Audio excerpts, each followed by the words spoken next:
Hi, Michael Brogan, Associate Professor of Political Science, Rider University.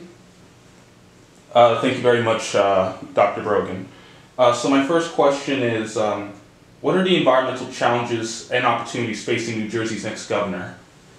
I think the big challenges for the upcoming administration, first of course the effects of climate change, land use, and also questions regarding increases in infrastructure, particularly related to natural gas pipelines, as well as kind of the push to increase renewables statewide. Excellent. And then the following question.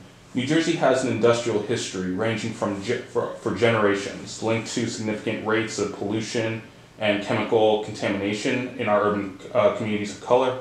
Could you please share your insight of the trend compared to then and now of industrial dumping, and what this means for communities of color? I think it's a challenge, particularly in former industrial areas, particularly where you have people living in close proximity to these essentially brownfield areas.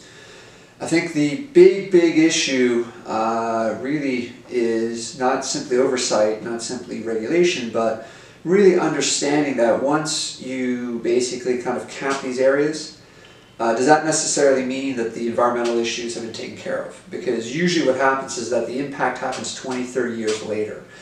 And I think oftentimes people don't recognize that this is an issue that can be tackled, it can be dealt with. Typically they look at the individual level, not kind of community-wide. I believe that this has been a kind of a change in the environmental movement, really this kind of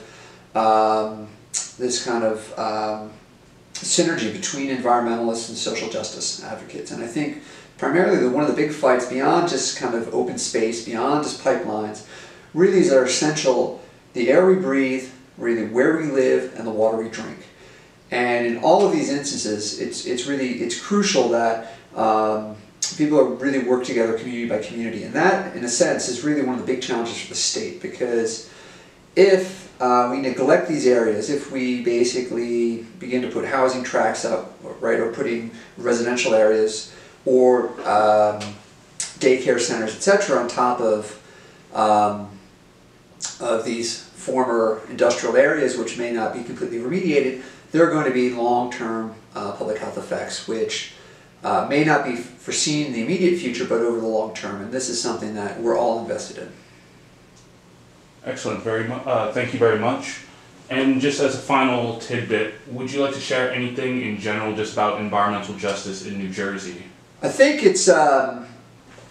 I'm optimistic in the fact that more and more people are getting involved. People are seeing the connection. They're seeing it both not simply at the national level, where it's just, I'm going to sign a petition, maybe I'll make a donation, maybe I'll go to a protest in DC, but more importantly, getting involved particularly in local, county, and state affairs. And essentially what people are seeing, that this is just not an issue of self-interest, but really of kind of community interest. And where I'm optimistic is I see more and more people coming together on different issues, but really connecting and sharing information. And you see this with, for instance, the Penny's Pipeline, you see this with the Southern Reliability Line, the Pinelands Alliance. And so in that sense, I think it's really important. And for the most part, I think it's important because environmentalists really in New Jersey are leading the charge here. And I think that's important, that the upcoming administration understand all the good work that's been done and what's going to be continued to be done, regardless of Republican or Democrat. And I think that's important because really when you get down to these issues by the state, the kind of labels that people like to associate with the national parties no longer matter when it gets down to our communities, when it gets down to people's health, when it gets down to our environment, what we breathe, what we eat, and what we drink.